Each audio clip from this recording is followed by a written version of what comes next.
my dear former professors to another one of my dear former professors. Dr. Williams has a poem he'd like to read in honor of Bud.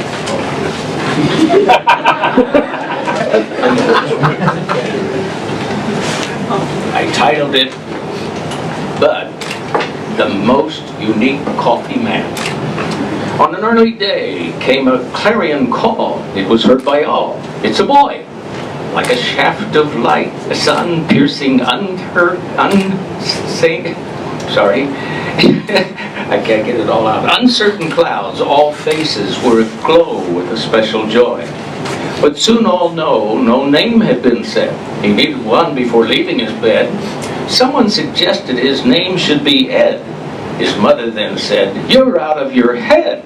This son of mine is destined to be a man of distinction and of notable acclaim. There is no chance he will lose life's game. He'll be well known in his larger brain.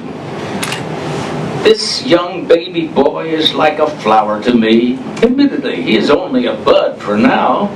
But you just wait and see. He'll be a Grand Prix, even though Pontiac's ceased to be, it had a Grand Prix. You may forget that.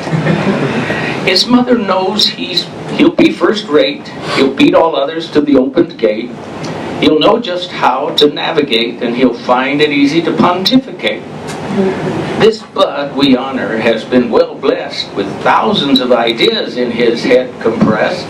They are stored up high in his elegant mind, and the words that come out are well refined. With all of his students, he's a big hit. He will enter his room, but he'll choose not to sit.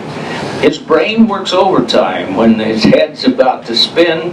No matter what he says, the class always will benefit.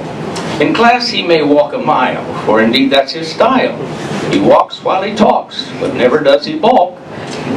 As he speaks, he will definitely get animated, but students are told not to think he'll get agitated.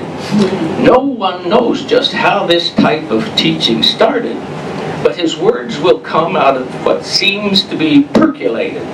If at times he pause, listen carefully. You may hear, that's coffee getting ready. This seems more often to occur when the room is overheated. Well, I have taught here half a century, so I know what Bud does if it is not customary. And it's true that his way could become legendary, but one might fear it because it could spread to the seminary. What drives this man? What be his master plan? We know it's not a game to catch me if you can. I found out once Bud was given a nut still in its shell. He sought to crack it with his teeth. He did it well, and quickly realized he had bitten hard into a coffee bean. He quickly shouted, "Oh my, St. Augustine!" Bud's taste buds exploded, and he felt he was downloaded with a soothing flavor of light brown angel nectar. To Bud, it was like a heavenly injection of the divine fluid. Bud was hooked, bent, and bowed. His humility even increased. He discovered he was now full of amiability. Oh my, how coffee did change Bud's future. He drinks it strong or weak, cold or hot. He doesn't care. He'll do whatever it takes to get his share.